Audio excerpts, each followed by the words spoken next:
గుడివాడ కైలాసం గారి కొడుకు గారు తమను కలవడానికి వచ్చేసారు. పిలవమంటారేంటి? వాడు వచ్చాడా, నువ్వు తీసుకొచ్చావా? నాకేం తెలుసు సార్. పోనీ వాళ్ళ నాన్న తెలుసా? అమ్మతో ఆడు కూడా తెలవచ్చు సార్. పేరు గోత్రం చెప్తుంటే తెలిసేమో అనుకున్నాలే. రమ్మను. ఒరే కిరణ్ బాబు, మీ నాన్న గుడిని మింగేసే రకమైతే ఈడ దేశాతాబ్దంలో కట్టారు. అప్పుడెంత మింగేసినారు కూడా చెప్పేసి రకం. కొంచెం జాగ్రత్త. రే రారవే.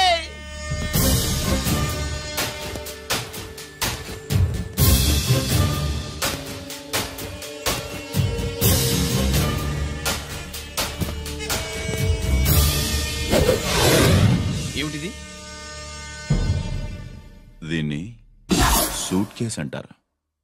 దీనివల్ల మన దేశంలో కొన్ని ప్రభుత్వాలే కూలిపోయాయి. నువ్వంత గొప్ప పని చేయక్కర్లేదు. జైల్లో ఉన్న మా మామయ్య కుప్పస్వామి మీద కేసు లేకుండా తప్పిస్తే ఇందులో ఉన్న డబ్బంతా నీదే. బోనస్ గా నీ తమ్ముడు నిర్దోషిగా విడుదలవడానికి మేం సాయం చేస్తాం.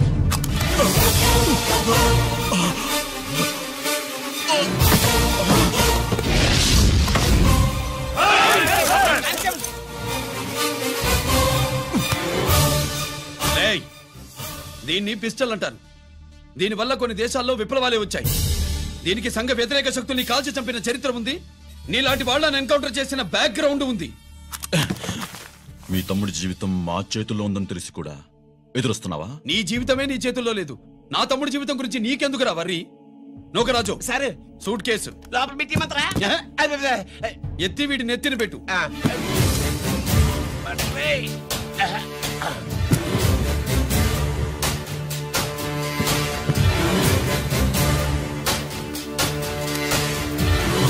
రేయ్,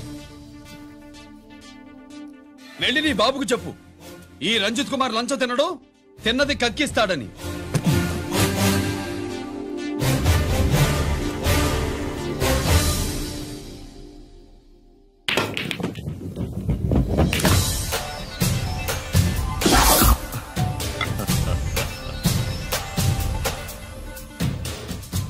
రూల్స్ పాటించే పోలీస్ ఆఫీసర్వి, రూల్ తప్పి ఆట ఆపావేంటి? నీకు ఆడడం తెలుసు, నాకు ఆడుకోవడం కూడా తెలుసని నీకు చెప్పడానికి. బాల్ ని పాకెట్లో వేసే క్యూ నీ చేతిలో ఉంది. లాకప్ లో తోసిన వాళ్ళని ఎర్రగొట్టే లాఠీ స్టిక్ మా చేతుల్లో ఉంటుంది. సూట్ కేస్ తిప్పి పంపించావు కదా, నిజాయితీ పరుడి ఫేస్ ఇలా ఉంటుందని చూపించడానికి వచ్చావా? అవినీతి పరుడి ఫేస్ ఎలా ఉంటుందో చూసి వేటు తప్పదని హెచ్చరించడానికి వచ్చా. ఏంట్రా మేం చేసిన అవినీతి? టెండర్లు పాడి నాసిరకం ప్రాజెక్టులు కట్టి జనం డబ్బు వృధా చేస్తున్నావా? హాస్పిటల్ కి కల్తీ మందులు అమ్మి సొమ్ము చేసుకుంటున్నావా? ఆయుధాలే కదా అమ్ముకుంటున్నావు. దీనివల్ల ప్రజలకేంటి నష్టం? ఆ నష్టం కళ్లకు కనిపించదు. తుపాకీ తీవ్రవాది చేతిలో ఉంటే అధికారులు భయపడుతున్నారు. మంత్రులు, రాజకీయ నాయకులు ప్రాణాలు గుప్పెట్లో పెట్టుకుని పాలన సాగిస్తున్నారు. తీవ్రవాదికి భారతదేశంలో కొన్ని రాష్ట్రాలే భయపడితే ఉగ్రవాదికి అమెరికా, బ్రిటన్ లాంటి అగ్రదేశాలే వణికిపోతున్నాయి. దేవుడిచ్చిన తెలివితేటల్ని ఇలా ఆయుధాలమ్మి కోట్లు గడిస్తున్నారు. నీలాంటి వాళ్ళ ఆట కట్టించడానికే దేవుడు నాలాంటి ఆఫీసర్లని పుట్టిస్తాడు. నీలాంటి ఆఫీసర్లని చెస్ బోర్డ్ లో పావుల్ని కదిపినట్టు కదిపి మా ఇష్టం వచ్చిన చోటికి ట్రాన్స్ఫర్ చేయించే కెపాసిటీ ఉన్న పార్లమెంటేరియన్ని నేను. ఆల్రెడీ మీ తమ్ముణ్ణి బోనెక్కించా. మాట వినకపోతే ఏం చేస్తావు? ఏం చేస్తావు? నీ ఇంటి పేరు గుడివాడ, నీ ఊరు గుడివాడ. చెప్పరా, గుడివాడకి ఏ పక్క నీ అడ్డా? హనుమాన్ జంక్షన్ వైపా, పామర వైపా? ఈ సైడ్ అయితే ఆంజనేయ స్వామికి బలిస్తా, ఆ సైడ్ అయితే ఉయ్యూరు షుగర్ ఫ్యాక్టరీలో క్రష్ చేస్తా. Count your number of days.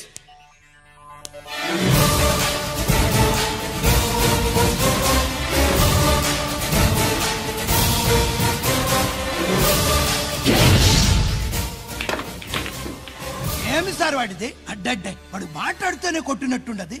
నిజంగా కొడితే మురుగా ఎట్టుండునో. వాడు కాదు, మనమే వాడిని కొట్టాలి. చావు దెబ్బ దవళ సులభం కదప్పా.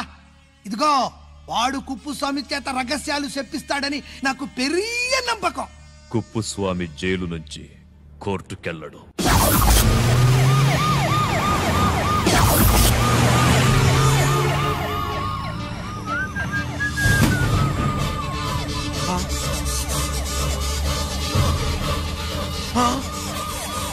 Bomb bomb bomb bomb bomb.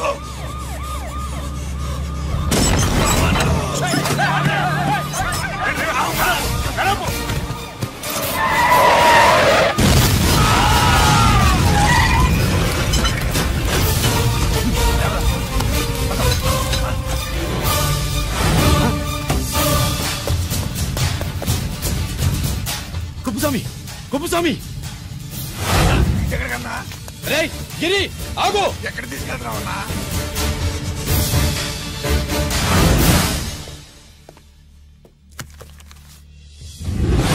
ఇదేంటయ్యా ఇతను ఇంకా ఉద్యోగంలోనే ఉన్నాడా? పీకేయమని చెప్పాగా. చెప్ప పెట్టకుండా తీసేయడానికి ఇది పొలిటికల్ పోస్ట్ కాదు, పోలీస్ డిపార్ట్మెంట్ ఉద్యోగం. మరి కుప్పుస్వామిని నీ కళ్ళ ముందే పేల్చేస్తున్నప్పుడు ఏమైందంట మీ పోలీస్ డిపార్ట్మెంట్? ముఖ్యమంత్రి దగ్గర నుంచి మంత్రుల దాకా అందరూ బుల్లెట్ ప్రూఫ్ జాకెట్లు ఎందుకు వేసుకుంటున్నారు తమరు ఎక్స్ప్లెయిన్ చేస్తే మీ ప్రశ్నకి నేను మా డిపార్ట్మెంట్ తరఫున సమాధానం చెప్తాను సార్. ఏంటయ్యా రెచ్చిపోయి మాటకు మాట మాట్లాడుతున్నావు? కుప్పుస్వామితో పాటు నీ తమ్ముడు కూడా అదే వ్యాన్ లో ఉన్నాడు కదా, వాడు ఎందుకు పేలిపోలేదు? ఎలా తప్పించుకున్నాడు? ఇంతకీ మీ బాధ కుప్పుస్వామి పోయినందుక మా తమ్ముడు తప్పించుకున్నందుక? నువ్వు నీ తమ్ముడిని తప్పించినందుకు. మంత్రి గారు, నోటికి ఏది వస్తే అది మాట్లాడడం మీ రాజకీయ నాయకులు చేసే పని, మా పోలీసుల పని కాదు. మా తమ్ముడితో పాటు కోటిగాడు కూడా తప్పించుకున్నాడు. వాళ్ళిద్దరు పారిపోయారు. ఎవరైనా తప్పించారో 24 గంటల్లో డిఐజీ గారి టేబుల్ మీద పెడతాను. అదేంటయ్యా అంత రెక్లెస్ గా మాట్లాడేళ్తాడేంటి? చేతులు తడుపుకునే ఆఫీసర్లైతే మీలాంటి వాళ్ళని చూసి నీళ్లు నవ్వులుతారు. గుండెలు మండే ఇలాంటి వాళ్ళు నిప్పులు కక్కి వెళతారు. సాయంత్రంలో పతను మీ వాళ్ళను పట్టుకోకుండా చూసుకోండి.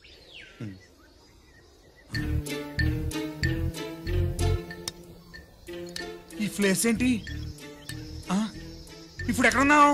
ఆకాశం కింద అంటే భూమి మీద. మరి ఆ మందేంటి? పోలీసుల నుంచి తప్పించుకున్నాం కదా, పార్టీ చేసుకుందామని. పార్టీయా? ఆ, మరి కట్టేసావేంటి?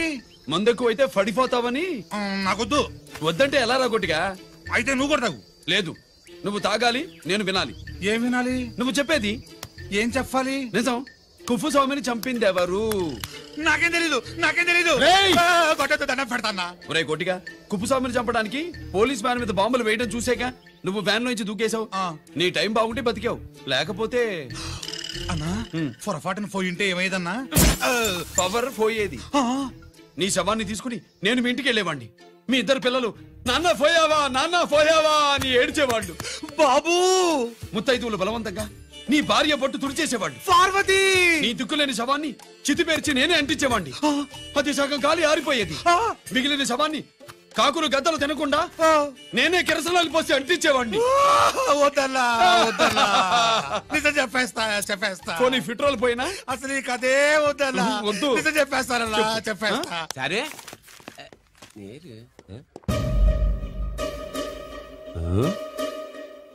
నా సీట్ మీద కాన్సన్ట్రేట్ చేసినారు.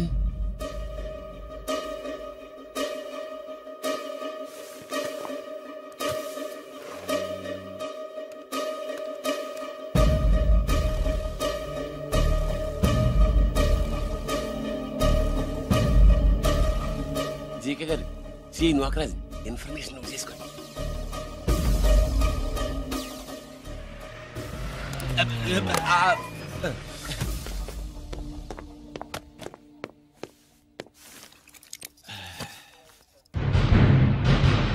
పరమేశ్వరుడికి కాదు, మనకి 3 కనున్నాయి.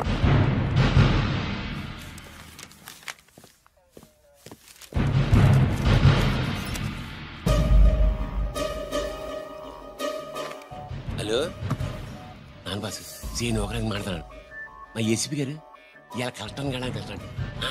కలెక్టర్నే సాయంత్రం దాకా మీటింగ్లోనే ఉంటాడు అన్నట్టు. శంకర్రామన్ ఫోన్ చేసి ఏపీ క్వారీ దగ్గర ఈటింగ్ చేస్తారంట. ఆయుధాలు ఇచ్చింది ఆడే చేసుకుందాం అన్నాడు. వెళ్ళిపోండి, ఓకేనా? సరే రెడీ. సుబ్రహ్మణ్య గారు నాతో రండి. Yes sir. సీక్రెట్ గా కంప్యూటర్లో నా బొమ్మ చూసేయడం కాదు బాసు, రేపు ఆంధ్రదేశం అంతా పేపర్లో పబ్లిక్ గా నీ బొమ్మ చూసి చేస్తా.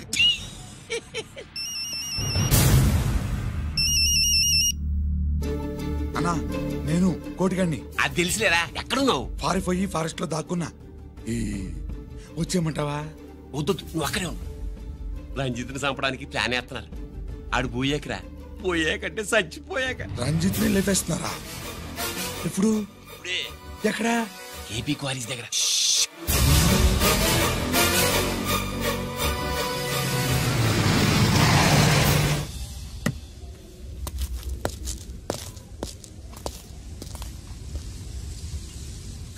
ఇక్కడే ఉండండి సార్.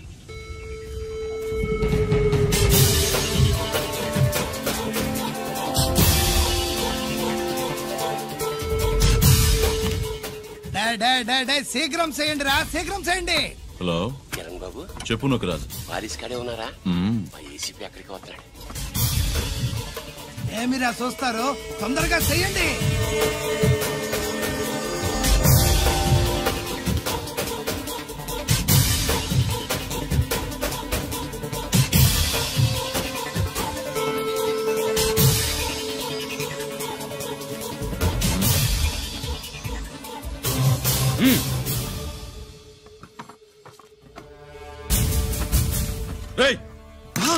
అందరూ దించండి. అంత గంట కింద పడవేయండి.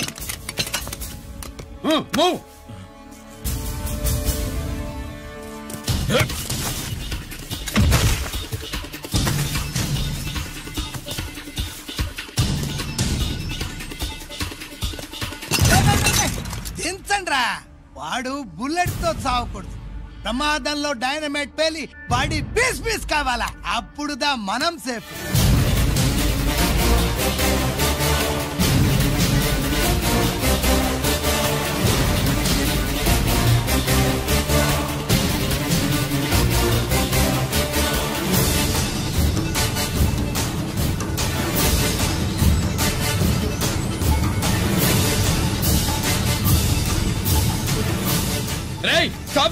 ఆగు. నేను 3 కౌంట్ చేసేలోగా లొంగిపోవాలి, లేకపోతే ఎన్కౌంటర్ అకౌంట్ లోకి ఎక్కిపోతాం.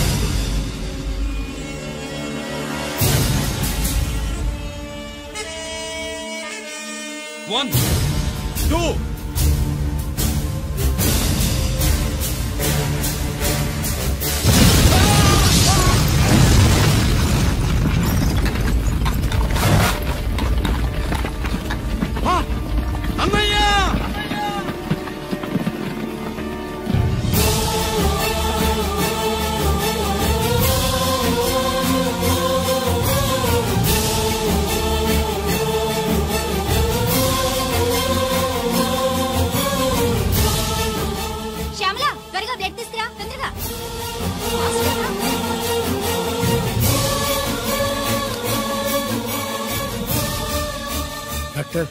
బాడీ నిండా మల్టిపుల్ ఫ్రాక్చర్స్ ఉన్నాయి.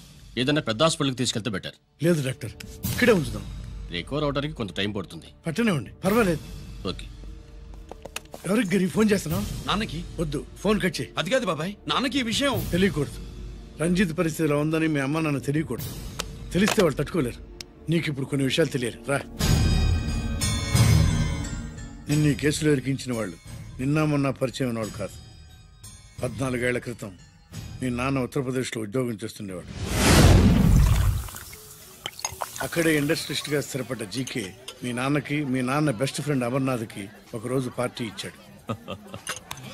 లేడీస్ అండ్ జెంటిల్మెన్, ఎక్కడో ఆంధ్రాలో విశాఖపట్నం నుంచి నేను ఈ బార్డర్కి వచ్చింది మీలా దేశ సేవ చేయడం కోసం కాదు, కాంట్రాక్టులు చేస్తూ డబ్బు సంపాదించడం కోసం. అలాగే ఇప్పుడు ఈ పార్టీ ఇచ్చేది కూడా నా స్వార్థం కోసమే. అవును, ఆ స్వార్థం ఏంటంటే మీ అందరి మధ్య నా ఏకైక కూతురు పుట్టినరోజు జరుపుకోవటం.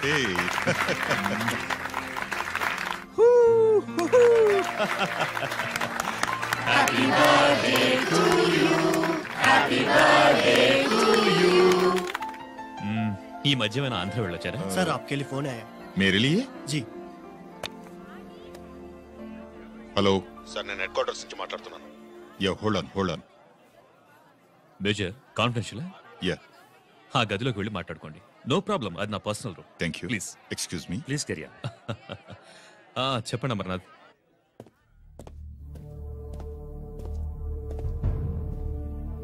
హలో సార్, ఆయుధాలు బార్డర్ చెక్ పోస్ట్ కి తీసుకురమని మెసేజ్ వచ్చింది. ఎప్పటిలాగా ఏర్పాట్లు చేయమంటారా? నో. మిలిటరీ ట్రక్కుల్లో తీసుకెళ్లిన 3 సార్లు టెర్రరిస్టులు అటాక్ చేశారు. అప్పుడు ఆయుధాలే కాకుండా మన సోల్జర్స్ ను కూడా పోగొట్టుకున్నాం. ఈసారి వెపన్స్ తీసుకురావడానికి ప్రైవేట్ లారీలు వాడదాం. ఎవరికి అనుమానం రాదు. ఓకే? లెఫ్టినెంట్ కల్నల్ అమర్నాథ్ ఈ ఆపరేషన్ చూసుకుంటారు. Okay sir.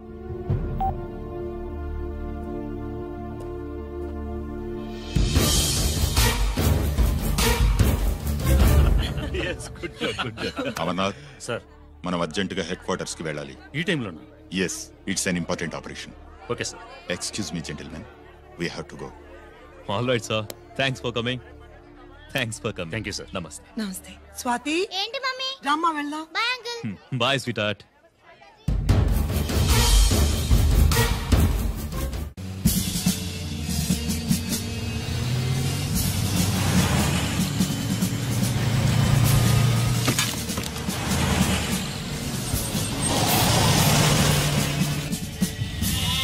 Ram Singh sir देखो वो पूरा बकरम को हटा दो. ठीक है सर.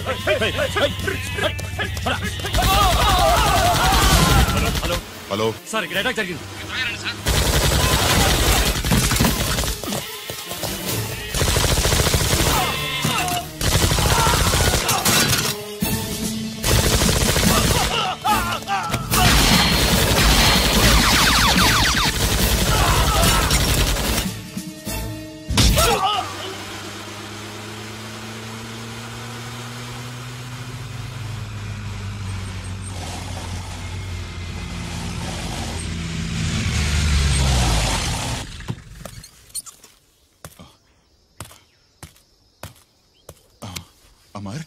అమర్నాథ్ అమర్నాథ్ చెప్పు అమర్నాథ్. What happened Amarnath?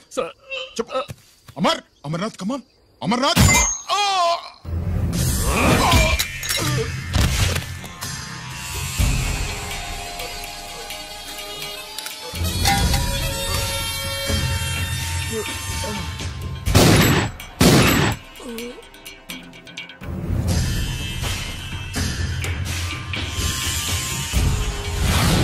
నిజానికి జరిగింది ఇది. కానీ ఆ రోజు మిలిటరీ కోర్టులో అంతా తారుమారు చేశారు. అసలు ఆయుధాలని ప్రైవేట్ లారీలు ఎందుకు తీసుకెళ్లారు? మిలిటరీ లారీల్లో తీసుకెళ్తే గతంలో లాగే టెర్రరిస్టులు తెలుసుకుని దాడి చేస్తారని. ఇప్పుడు తెలుసుకోలేదా? దాడి చేయలేదా? స్నేహితుడైతే చెప్పిన మాట వింటాడని, చేసిన పాపంలో పాలు పంచుకుంటాడని ఈ ఆపరేషన్కి మీరు అమర్నాథ్ను తీసుకువెళ్లారు. తీరా అక్కడికి వెళ్లేసరికి అమర్నాథ్ ఎదురు తిరగడంతో టెర్రరిస్టులతో చేతులు కలిపి మీరే అతన్ని నిర్దాక్షిణ్యంగా కాల్చంపారు. సాక్ష్యాధారాలను పరిశీలించిన మీదట మేజర్ జనరల్ చక్రవర్తిని నేరస్తుడిగా నమ్ముతూ 14 సంవత్సరాలు కఠిన కారాగార శిక్ష విధిస్తున్నారు. Mister Chakravarthy, surrender all your medals including the president's gallantry award.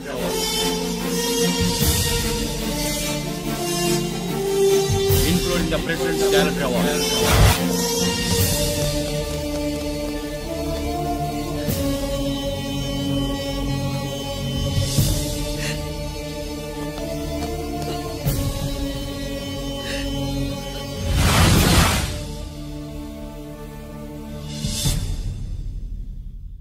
మీ నాన్న ఈ కథ నీకు చెప్పలేదు, మీ అన్నయ్యకి చెప్పాడు తనని నిర్దోషిగా నిరూపించమని. కానీ దేవుడు ఇప్పుడు అవకాశం నీకిచ్చాడు. నీ నాన్నలాగే నిన్ను ఇరికించాడు. వాళ్ళకి బుద్ధి చెప్పడానికి నువ్వు మీ అన్న యూనిఫారం వేసుకోవాలి. ఈ రోజు నుంచి నీ పేరు గిరి కాదు, ఏసీపీ రంజిత్ కుమార్.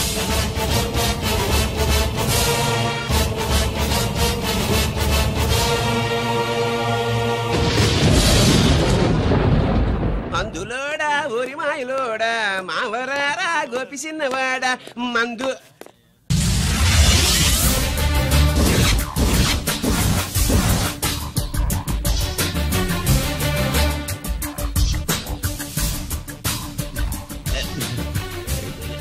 నమస్తే సార్.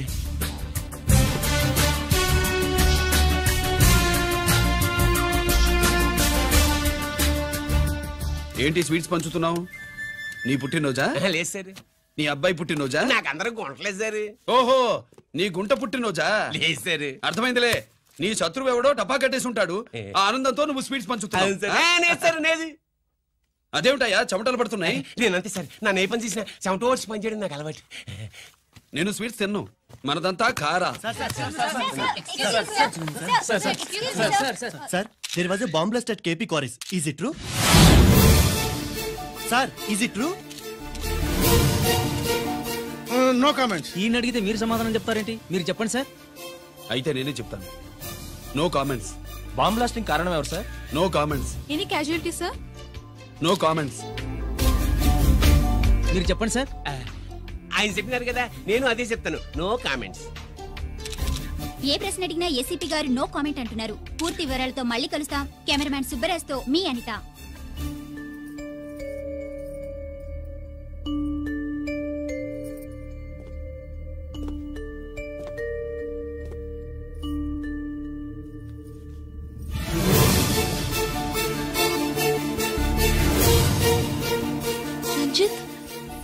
అయ్యో ఓకే పెద్ద బావా నువ్వు ఒక్కడివే వచ్చావేంటి గిరెక్కడా నో కామెంట్స్.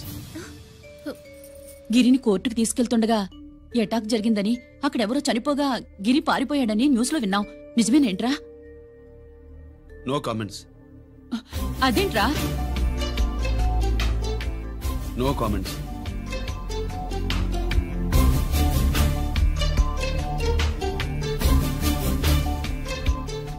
అదేమిటండి గిరి గురించి అడిగితే నో కామెంట్స్ అంటాడేమిటి? వాడి గురించి టెన్షన్ పడ్డం వేస్ట్. పెద్ద బావా గిరి ఎక్కడున్నాడు నాకన్నా చెప్పొచ్చు కదా. దేనికి? మా నాన్న వేరే వాడితో పెళ్లి చేస్తానని టెన్షన్ పెట్టేస్తున్నాడు. రేపు నేను వచ్చి మీ నాన్నకి టెన్షన్ పెడతాలి. ఏమండి ఎక్కడున్నావా? రంజిత్ ఫోన్ చేసి చాలా ముఖ్యమైన విషయం మాట్లాడటానికి మీ ఇంటికి వస్తున్నాను అన్నాడు.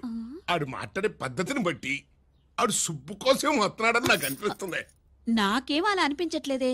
కొట్టిన మొహం పగిలిపోద్ది. రంజిత్ వచ్చినప్పుడు ఇట్లా తిక్కరదానిలాగా మాట్లాడబోక.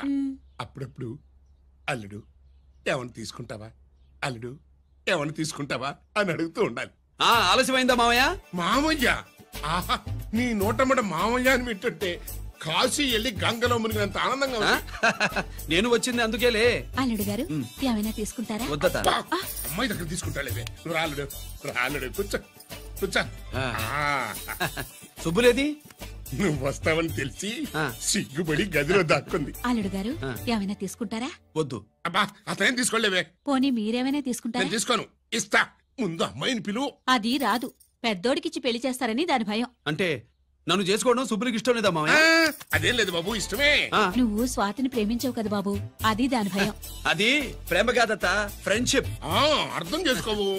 సుబ్బులు రాదేంటి? చెప్పాను కదా బాబు, నువ్వు వస్తున్నావు అని తెలిసి గదిలో దాక్కుంది. వెళ్ళి బాబు వెళ్ళి. అల్లుడు